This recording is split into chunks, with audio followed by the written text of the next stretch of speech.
dear viewer,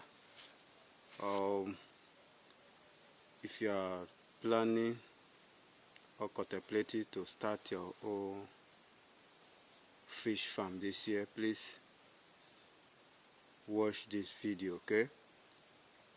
And don't let anybody ugly experience to discourage you from starting your own business, because the bad experience of Mr. A will not be the experience of Mr. B. So far so good. There are many people who have ventured into fish farming and they got their arm burned or they got their finger burned. So many of them will share their ugly story. But inside the fish industry, you will see people who are doing well. I mean, some individuals are doing extremely well. So I am using this video to encourage you to not to give up, okay? Not to give up, because your luck is actually different from every other person's out there, okay? As long as there are people who are still succeeding in this fish farming business, that will be an exception. So this video will be very helpful for you. Just watch and put one or two things together, do your research diligently, and start the fish business that you have been thinking about. Take a look at this video. This is one of the best method of fish farming. See the sizes of the fish these people are harvesting from their farm. Now, how do they do it? You watch and see that these people, they actually just dig the ground, put some sacks around the wall. You're going to see exactly how this pond is designed, how it is built. But they put a net on the ground, pour all the fish inside it. So if they want to do sorting and other thing, this is how they bring it out to do their sorting. You're going to see their feeding method. You can see. Just keep watching. You will see exactly why these fishes are always so big. According to these people, if they do harvest, they don't have any of their fish that is below 1 kg. It is always as big. In fact, just this is the pond. This is exactly how the pond is after they drain water from it. You can see. And guess what? Another thing they are showing us is that these ponds you see like this, is very, very close to the river. So you can see they have many of the ponds here.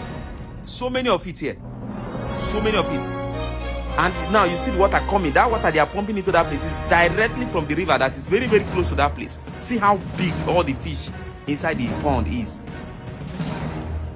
These are the ponds.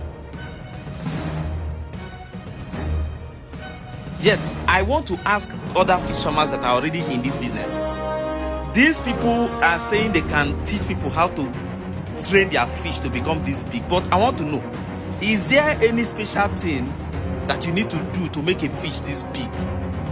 Or it's just a matter of feeding? Or do you think it is true that it's because of the kind of environment where they train their fish? Like they are not using the concrete ponds and they are not using the plastic ponds. They are using natural, that is directly on the ground. This is how they get water into it. So for you to know that the waters are coming directly from the river, which is also very close to the pond.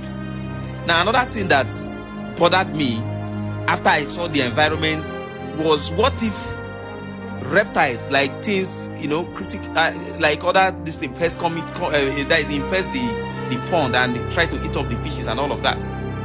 Then they showed how they secure the pond from any dangerous animal that could maybe invade the pond and eat up the fish or something like that. So you're going to see how they actually secure the ponds. You can see them trying to source for water. So they don't need to drill borehole, though they still spend money on those pumping, because whether you like it or not, they must pump water. So this is how they actually secure the ponds. These two dogs are actually his personal dog. Those hunter dog you see there, those local dogs you see there, they are the security. Here you can see them. Those tiny ones. They are actually the security. These ones are the pets. So he brought these ones to the farm, and guess what? The security dogs started running from them. But those security dogs there are what he said that keeps the farm safe from unwanted animals coming close to the farm.